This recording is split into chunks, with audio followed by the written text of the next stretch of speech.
Hey guys, it's Kevin again. This is my review for The Flash, Season 1, Episode 11, The Sound and the Fury. And this episode was just... I wasn't expecting too much from this episode because it looked like a filler episode. It looked like it was going to focus on this character of the Pied Piper, and he wasn't going to be an interesting villain. But wow, he might have just been the best villain the show has had so far. And this might have just been the best episode of the season. I don't know. I don't know if I'd go that far, but I really feel like it's very close to being the best episode of the season. There are a lot of things in this episode that really made me think that, and I'm not just saying that. I think there were a lot of things in this episode that definitely made me think that this could definitely be the best episode of the season. Definitely made me think that. Just because of how the episode, was executed and things like that. So basically, this made me think that it could very well be, it could very well be the best episode of the season, but I'm not sure. Let's just get into this episode because I really loved it. I thought the story was great in this episode, and let's just get to it. So, the Flash chases after the Royal Flush Gang while who are escaping on motorcycles. They split up at an intersection, and Wells gives them the directions through the city. The Flash sets up a roadblock in front of one of the robbers, then catches up the others and takes their keys. He returns to the lab, and Wells congratulates him on a job well done. And I like that Cisco and Caitlin were arguing back and forth before. I thought that was kind of funny. Cisco asks to take a picture of Barry without his mask. He insists they do it together. But of course, he doesn't want someone to see him with his costume. So he snaps the picture. And I love that they were kind of like arguing over who should take the picture. And he snaps the picture, moving fast enough to be in it. And Barry then thanks Wells, who admits that it was a bit of a rush being a hero. And I really like seeing the scene. You can definitely see that Barry is now in this position of being a hero. He likes being a hero, and just he likes what's going on there, and I like seeing that. I think it's very well done. I definitely really enjoy that. I definitely like what that's trying to show. I definitely really enjoyed him being a hero. So Barry returns to Joe's, and Iris is back in this episode, which I was surprised about. I thought we weren't going to see Iris for a while because she left for town with Eddie, but I think now what's going to happen is they're just going to find ways to keep Iris on the show. And while it might seem just like, oh, they're finding ways to keep Iris on the show, it worked for me. I really didn't have any problems with it. I think, honestly, it did work. So Barry returns to Joe's, and she explains that she forgot a few things and wonders how things are coming. Just as Joe comes in with spaghetti for dinner, Iris says that Eddie is expecting her, and her father says that she got a call from the Central City Picture News. And as she goes to check it, Joe congratulates Barry on putting the Royal Flush Gang in jail. Iris comes back, tells them that she got a job as a reporter because the editor's a fan of her blog, and I was very happy for Iris because of that. So that was very good to see. Wells returns home and gets out of his wheelchair, turning on the classical music, and this scene I love seeing because so far with how they've been handling the Reverse Flash is that Wells has pretty much been, we know he's a Reverse Flash, but they've been very secret about it. They haven't really brought it up a lot. And this episode, they're really bringing it up a ton, which I really like seeing. And I like the focus on Wells in this episode. I thought this was very well done. He answers that the music goes dead. A man says that they both know what Wells did. He takes the gun out of his safe, and the same man announces through speakers that it's time for Wells to pay the piper. The skylights come down. Wells speeds out of the way, but is knocked down by another blast. By the way, the guy that plays the Pied Piper is the guy that played Kyle on Smash, and I could not see anyone else play the Pied Piper besides him because he was fucking amazing as the Pied Piper. Like, he honestly was fantastic. He did a great job in this role, and I thought that he was very, very good. Very, very good role from him. He did a fantastic job. He was so good in the movie. I absolutely loved... not the movie. He was so good in this episode. I thought he did a great job with his role. So the next day, Joe and Barry are called to Wells' house. He claims he got a prank call and the police shouldn't have been notified. Joe doesn't believe it. And Wells admits that there are some people who want revenge for setting off the explosion. Again, Joe's very suspicious of Wells right now. Caitlin and Cisco arrive. They're obviously concerned about Wells, and Wells goes off to make a hotel reservation. The scientists admit that they've never been there before, and then we see a flashback, basically, of Wells and this guy, Hartley Rathaway.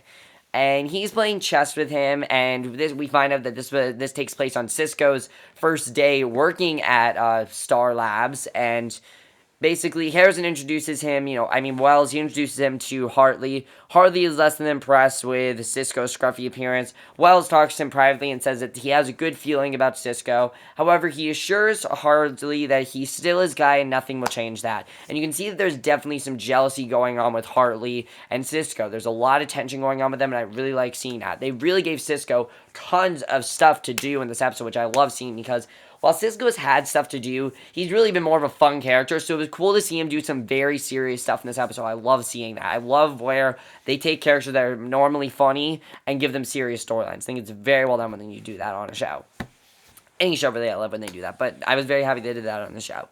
So Eddie checks the neighborhood and tells Joe that there were no strange cars. He points out that if Wells was there when the glass shattered, he wasn't scratched. And meanwhile, Barry reassembles the glass at super speed as Wells comes back. The police scientist points out that there was no point of impact and fears that it wasn't a prank, and Wells agrees. And Barry wonders why he doesn't want his help, and the elder scientist says that he knows Hartley did it. So back at Star Labs, Wells explains to the others that Hartley's a genius and the family owns Hathaway Industries. However, Hartley came out and his parents disowned him because of this. So Caitlin and Cisco says that Hartley was a jerk, but point out that he was Wells' favorite, and Wells explains that Hartley left after they had a disagreement, but refuses to say what it is, and I think it's probably about what happened with Barry. I think that's really what the disagreement was about. We don't know yet, though.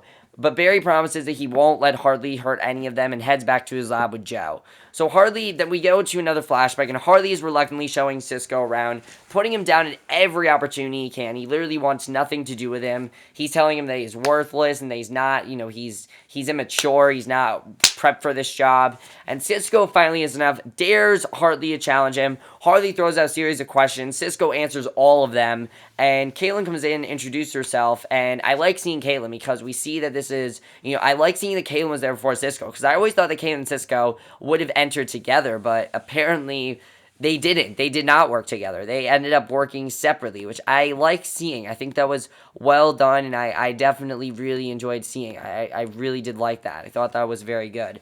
So, basically, Caitlin comes in and introduces herself. She says that she's leaving early with Ronnie for their 1-year anniversary. This is when, before he was her husband, this is when he was her boyfriend, and it was cool to see that, but at the same time, you feel bad for her because of what happened with Ronnie. Hartley tells Cisco that he gives him a week and leaves. So in the present, Iris arrives in the news office, introduces herself to one of the reporters, Mason Bridge, and editor Eric Larkin comes in and welcomes Iris as their new cub reporter, but no one volunteers to monitor her. So Eric assigns Mason, Iris speaks up, proposes a piece about battered women, but Eric is only interested about the Flash. She says she doesn't, and at this point, Eric sends everyone to work, and you can see that really they did not care about her. All they wanted was intel on the Flash. That's all they really want to know. Because now that the Flash is some big hero, they want to know what Iris knows. You know that Iris has some sort of information, but she doesn't really have any information that she can give them now. And now she's basically worthless to them. Because to them, she's just some girl that's going to give them information on the Flash. And that's all she really is to them. So I really did feel bad for Iris, though, because, she really wanted this, and that's how they treat her. They treat her like shit for the most part, so I really did feel bad for her. So, at the police lab, Barry demonstrates shattering glass with sound waves. He figures that Hartley is using some kind of sonic technology. Joe suggests that Wells is hiding something about Hartley, and I like that Joe is saying this, because I definitely, as I said, I feel Joe's going to be the first one to find out Wells' true identity, and he missed he's done research into Wells' past. He points out that Barry doesn't know Wells as well as he thinks, and now I'm kind of thinking that Joe already knows, because he's saying that he doesn't know Wells as much as he thinks, and that really makes me feel like, yeah, I feel like maybe he's hiding something. I really do. I don't know exactly what it is yet, but I definitely feel like Joe is not telling Barry something that he already knows about Wells, which I like seeing. I like seeing Joe, know stuff about Wells that Barry doesn't. I'm interested in seeing where that's going to go.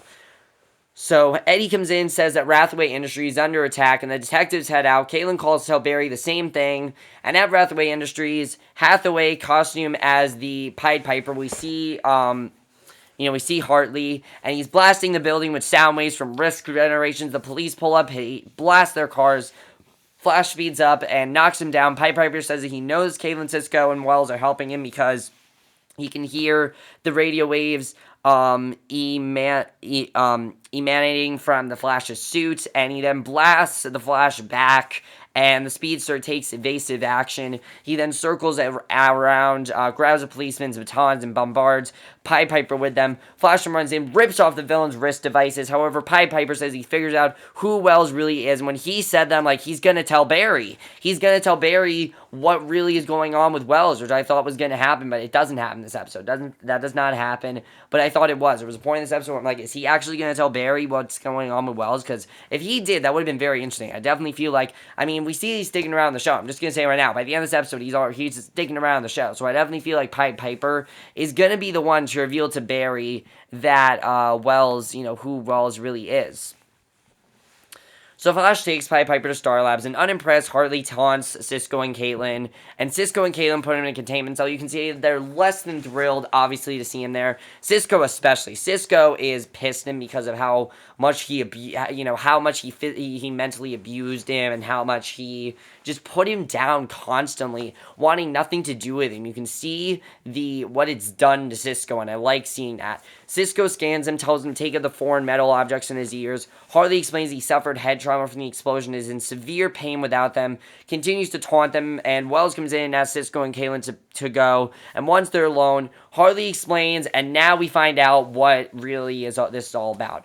Hartley explains that he extrapolated all of the Flash things and worked out that he came back to Star Labs. Wells says it was never his intent to hurt him, but Hartley figures that he's speaking for the cameras. Barry's watching. Hartley warns that Wells will turn on him one day. As Wells turns to go, Hartley reminds him that he knows a secret, and Barry saw that. So I definitely feel like Barry's on to Wells right now, but he doesn't want to think anything because he doesn't think of Wells as that. He doesn't want to think that Wells is the way he is, and he just doesn't want to think of it that way. So that's really what I think is going on there.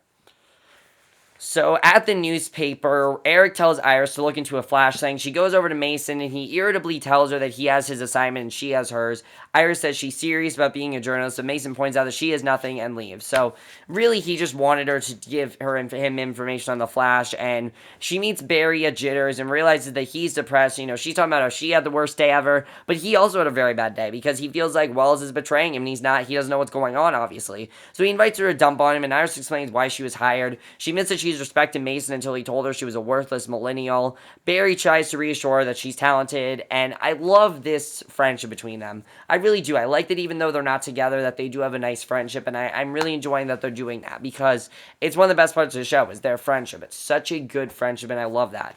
So Iris thanks him for believing in her, and at Star Labs, Cisco is analyzing Hartley's wrist devices. When Caitlin comes in, he tells her that the device was set to its lowest setting, and they realize that Hartley let himself be caught. They check the monitors and discover that Hartley has escaped the pipeline, set off the alarms. Cisco then runs the pipeline.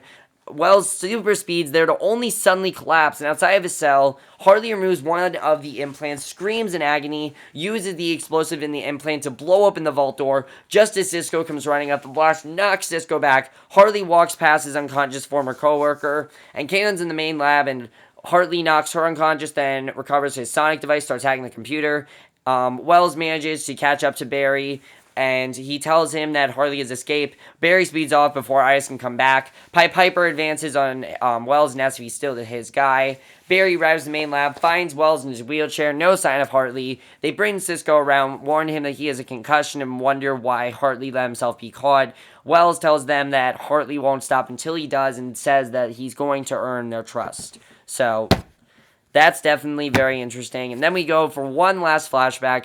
Wells finds Hartley in the generator chamber. Hartley warns that he's wagering the lives of everyone in the city and threatens to tell everyone his secret. Security guards come in. Wells tells Hartley that his position is terminated, and if Hartley says anything about him, then he'll have him blacklisted. So that's why Hartley was fired, because he doesn't want anyone to find out what he's really doing, what his real intentions are.